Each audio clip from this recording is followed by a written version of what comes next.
كي ندعو إلى الله لننشر الخير في الكون الذي حار ونرسل العطر من روض الهدى الزاهي ويشرق. عبداللہ بن قرظ رضی اللہ رحمۃ اللہ علیہ ایک بزرگ تھے.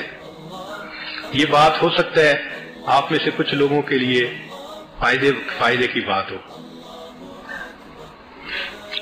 انہوں نے عمر بن عبدالعزیز رحمۃ اللہ علیہ کو خط لکھا اور خط میں ایک عجیب بات لکھی.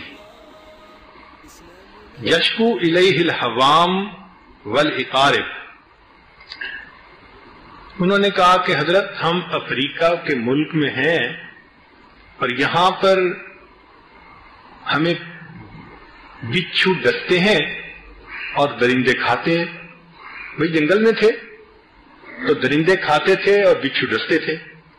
تو انہوں نے کہا کہ آپ بتائیں کہ اب ہم یہاں کیا کریں.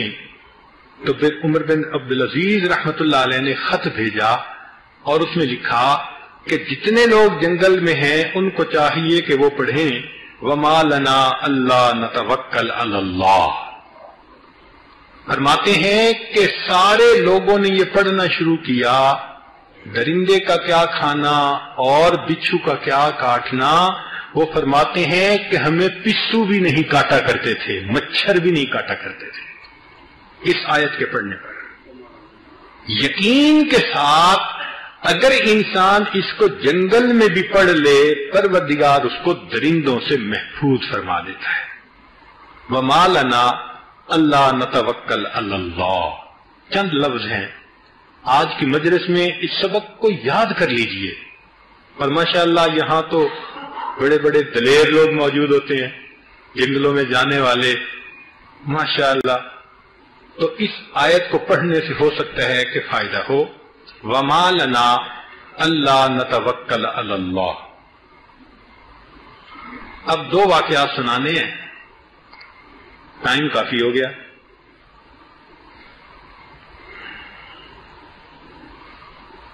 ایک واقعہ ایک وکیل صاحب کا ہے اور ایک واقعہ چھوٹی بچی کا ہے, لیکن مضمون کو مزید کھولنا ہے. وکیل صاحب بیت ہوئے اور یہ اپنے شہر کے سب سے نامی گرامی وکیل تھے. اتنا کام تھا کہ ان کے پاس کیسز جو تھے وہ ختم نہیں ہوتے تھے. آگے اسسٹنٹ رکھے ہوئے تھے اور وکیل رکھے ہوئے تھے. ایک وقت میں درجنوں مقدمے ہوتے تھے, اور امیروں کے اور انڈسٹری والوں کے اور بزنس والوں کے. اور چونکہ وکیل بہت ٹیلنٹڈ تھا اور اس کو بات کرنے کا ملکہ بھی تھا, تو وہ ایسے کیس لڑتا تھا کہ بس اس کے حق میں فیصلے ہوتے تھے.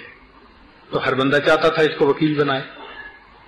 اللہ کی شان کہ جب عروج پہ تھا نا اس کی پریکٹس, وہ کسی اللہ والے کے ہاتھ لگ گیا اور اس نے بیعت کر لی. پھر ایک دن کہنے لگا کہ جی میرا تو پیشہ ہی وکیل کا ہے اور آپ کہتے ہیں کہ سچ بولنا چاہیے, تو میں کیا کروں. میں نے کہا بھئی سبق تو میں یہی پڑھا رہا ہوں کہ سچ بول کے ہار جانا جھوٹ بول کے جیت جانے سے زیادہ بہتر ہوتا ہے. سچ بول کے ہار جانا جھوٹ بول کر جیت جانے سے زیادہ بہتر ہوتا ہے. اس لیے جھوٹ سے بچو, کیوں اپنی آخرت خراب کرتے ہو. اس کو بات سمجھ آ گئی. اس نے بیوی کو جا کے کہا کہ بھائی میں نے آج کے بعد جھوٹ نہیں بولنا, میں نے دل میں عہد کر لیا. اب ان کی زمینیں بھی تھیں اور وہ بڑی اونچی فیملی کے لوگ تھے, مطلب بڑی معزز فیملی کے لوگ تھے. بیوی نے کہا کہ میں آپ کے ساتھ ہوں. چنانچہ وہ مضبوط ہو گئے. اب وہ آئے تو انہوں نے آ کے اپنے ساتھ والے وکیلوں کو کہہ دیا کہ بھئی میں نے جھوٹا مقدمہ کوئی نہیں لینا. اب جو مقدمہ لے کے آتا وہ اس کو کہتے بھئی میں نے جھوٹا مقدمہ نہیں لینا. لوگ کہتے نہیں نہیں بالکل ہم تو سچ پہ ہیں.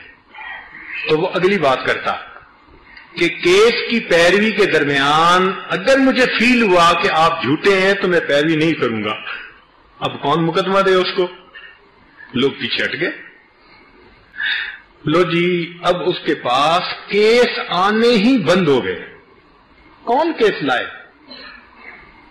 وہ بندہ جو پورے شہر میں ٹاپ کے اوپر تھا. اب اس کے پاس مہینے کا 1 روپیہ بھی کام نہیں ہے. سارا دن بیٹھتا رہتا دفتر میں اور خالی واپس آ جاتا. 1 مہینہ فارغ، 2 مہینہ فارغ. دوستوں نے مذاق بنا لیا. کوئی مولوی صاحب کہہ رہا ہے، کوئی ملا صاحب کہہ رہا ہے، کوئی صوفی صاحب کہہ رہا ہے. دوست تھے آخر. پورے کورٹس میں اسی کی باتیں.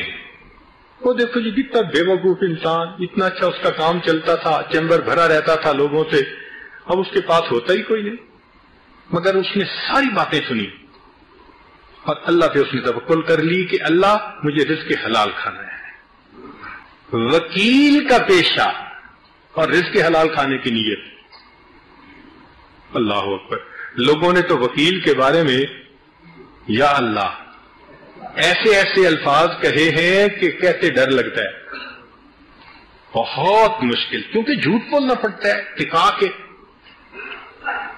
تو اس لیے کسی نے کہا کہ کھیتی باڑی کر لو، بزنس کر لو. اس نے کہا نہیں، عمر ساری پڑھا ہے، میں قانون جانتا ہوں، پریکٹس کرتا ہوں، فیلڈ تو میں یہی رکھوں گا، میں نے نہیں ہلنا.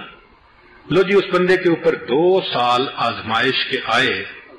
پہلا سال بہت دکھ والا تھا، دوسرا اس سے بھی زیادہ دکھ والا تھا. شہر میں لوگ ملتے تو باتیں کرتے، رشتہ دار باتیں کرتے، عورتیں رشتہ دار باتیں کرتی، لوگ بے وقوف سمجھتے، لوگ سمجھتے اس کو تو عقل ہی نہیں ہے. تو تنگی الگ تھی، ہیوملیشن الگ تھی. مگر وہ اللہ کا بندہ جمع رہا. 2 سال کے بعد پھر اللہ نے حالات کو بدلنا شروع کیا.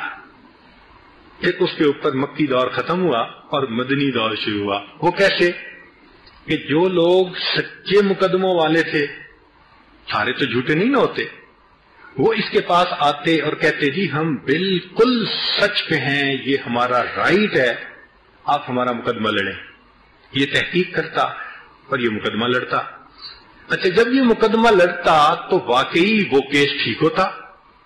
تو جو ججز تھے نا علاقے کے، انہوں نے فیل کیا کہ یہ بندہ، جیسے لوگ کہتے ہیں نا کہ جھوٹ والا مقدمہ لیتا ہی نہیں ہے، یہ لیتا ہی ٹھیک مقدمہ ہے.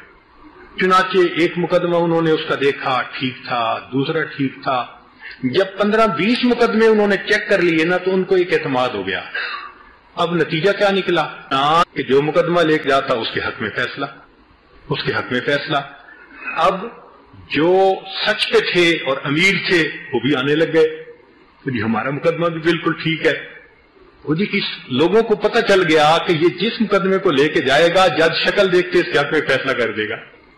اللہ کی شان کے تیسرے سال میں اتنا کام اس کے پاس آیا کہ جو پہلے 2 سالوں میں نہیں کماتا تھا وہ اس نے 1 سال میں کمایا. ابھی 1 سال میں کمایا تھا. اللہ کی شان کی حکومت نے ایک پالیسی کی کہ جو پرانے وکیل ہیں نا تو ان میں بعض کو پروموٹ کیا جائے اور جج بنایا جائے. یہ ایک کچھ ڈیل تھی وکیلوں کے ساتھ، تو انہوں نے کہا کہ ہم ایسے ہی کریں گے. چنانچہ جب حکومت کی پالیسی نکلی تو انہوں نے کہا کہ اچھا ہمیں ایسے وکیل بتائیے جو اپنے فیلڈ میں ماہر ہوں، اچھے ہوں، فلاں ہوں. لو جی سلیکشن میں اس کا نام پہلے نمبر پر آ گیا اور اللہ نے اس کو وکیل سے جج پروموٹ کیا. جھوٹ بولتا تھا، مائی لارڈ کہتا تھا زمین پہ کھڑے ہو کے، سچ بولنے لگا، اللہ نے اس کو جج بنا کے اوپر بٹھا دیا. میرے بندے رزق تو میں دیتا ہوں نا، تمہاری جھوٹ پہ نظر رہے گی، میں تمہیں زمین پہ رکھوں گا. تم سچ کو اپناؤ گے، میں تمہیں تخت پہ بٹھاؤں گا. في كل سماء والحق يسود. الله الله الله أكبر. الله الله الله